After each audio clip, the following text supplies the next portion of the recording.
রাসূলুল্লাহ সাল্লাল্লাহু আলাইহি ওয়াসাল্লামের হাদিস সহিহ জামের 1077 নম্বর হাদিস ইবনে আব্বাস রাদিয়াল্লাহু তাআলা আনহু থেকে বর্ণিত।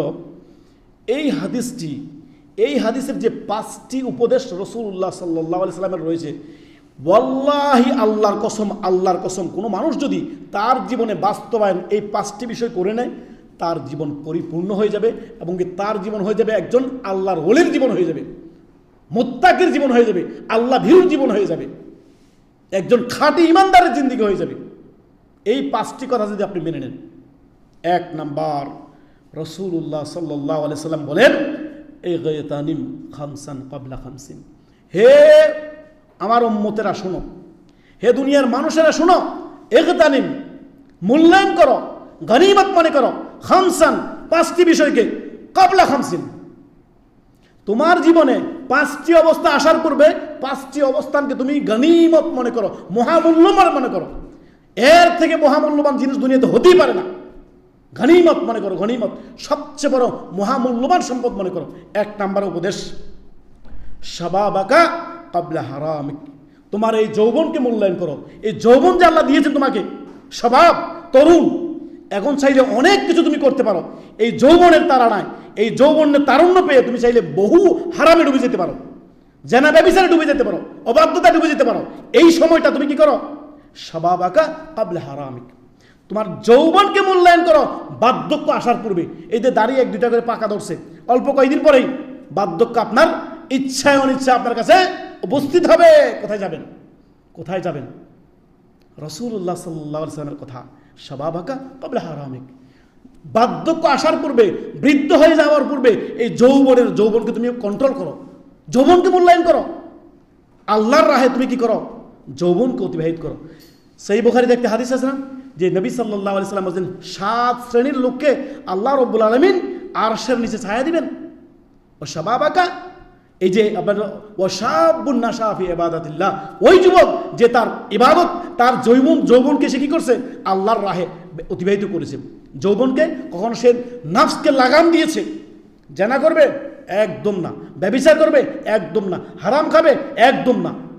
আমি আল্লাহর বান্দা, আমি শয়তানের বান্দা নই, শয়তানের গোলাম নই, আমি আল্লাহর গোলাম, আমি গুনাহ করতে পারি না।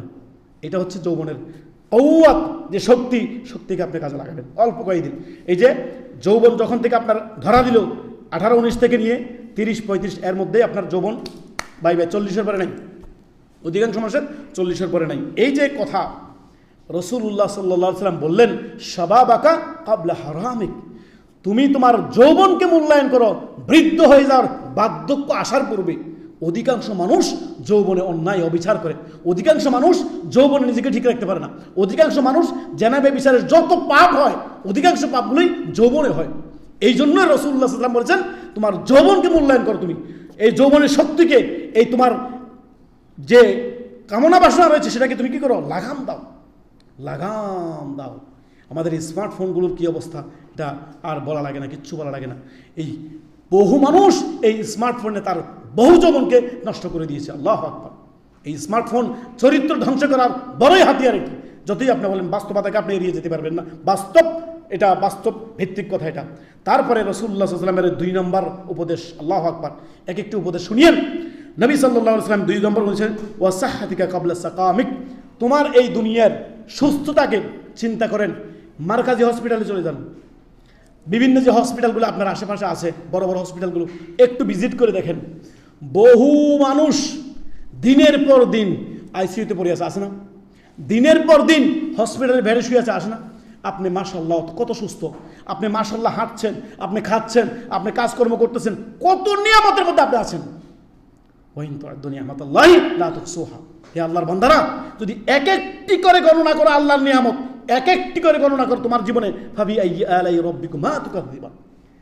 বলো তুমি আল্লাহর কোন কোন নিয়ামতকে তুমি অস্বীকার করবে? যা তোমার জীবনে আছে সমস্ত নিয়ামত আল্লাহর। ফামিনাল্লাহ ওমা বিকুম মিন নি'মাতি ফামিনাল্লাহ। যা আছে তোমার কাছে নিয়ামত সবটাই কার? আল্লাহর। ফামিনাল্লাহ। যৌবন আল্লাহ দিয়েছেন, সুস্থতা আল্লাহ দিয়েছেন, সব কিছু আল্লাহ। আপনার নিজের বলতে কোনো কিছু নাই, এত অহংকারের কোনো কিছু নাই, এত দাম্ভিকতার কিছু নাই। কিসের দাম্ভিকতা, কিসের অহংকার, কি নিয়ে অহংকার করেন আপনি? কয়টা টাকা হয়েছে এই জন্য অহংকার? গাড়ি বাড়ি মালিক হয়েছে এর জন্য অহংকার? না না না, সবই আল্লাহ, সবই আল্লাহ, সবই আল্লাহ দিয়েছেন পরীক্ষা।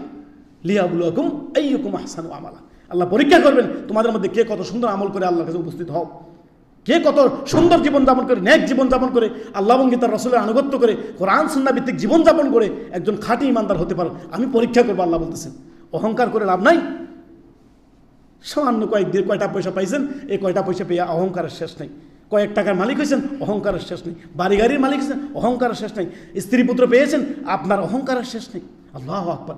আপনার অহংকারে মানুষ আপনার সামনে চলতে পারে না। আপনার দাপটে, কিসের দাপট আপনার? 3.5 রাত আপনার জন্য অপেক্ষা করতেছে মাটি কবর। আল্লাহু আকবার, আল্লাহু আকবার, আল্লাহু আকবার। এই জন্য নবী সাল্লাল্লাহু আলাইহি ওয়াসাল্লাম বলছেন যে মাঝে মধ্যে তুমি কবর জিয়ারত করিও। এই যে কবর জিয়ারতে আমরা যাই, শিক্ষা নেই না তো আমরা? যে মানুষকে দাফন করে আসি, শিক্ষা নেই না আমরা? বহু মানুষকে আপনি দাফন করেন নাই? আপনি আপনার গ্রামে দেখেন তো, যখন আপনারা ছুটিতে যান, বহু মানুষকে আপনারা কবরস্থ দিয়ে কবর দিয়ে আসেন নাই? বহু মানুষকে আপনি দাফন করেন নাই? আপনার নিকট আত্মীয়দেরকে দাফন করেন নাই? এলাকার মানুষকে দাফন করেন নাই? দাফন করার পরে কি শিখলেন আপনি? নবী সাল্লাল্লাহু আলাইহি সাল্লাম বলেন যে জুরুল কবর, তোমরা কবর জিয়ারত করো, ফাইন্নাহা তুযাক্কিরুকুমুল আখিরা ফাইন্নাহা তুযাক্কিরুকুমুল মাউত। পরকাল স্মরণ হবে, আখিরাত স্মরণ হবে। এ থেকে তুমি শিখবে যে আমি যে এই ব্যক্তিকে কবর রেখে আসলাম, কয়দিন পরে আমি যখন মৃত্যুবরণ করবো আমাকেও নিঃস্ব অবস্থায় কবরে রেখে আসা হবে। সেই কবরের কথা চিন্তা করো, কবরের কথা চিন্তা করো। অহংকারের কিছু নেই। অহংকারের জীবন অবাধ্যতার জীবন নয়, আনুগত্যের জীবন, আনুগত্যের জীবন হবে।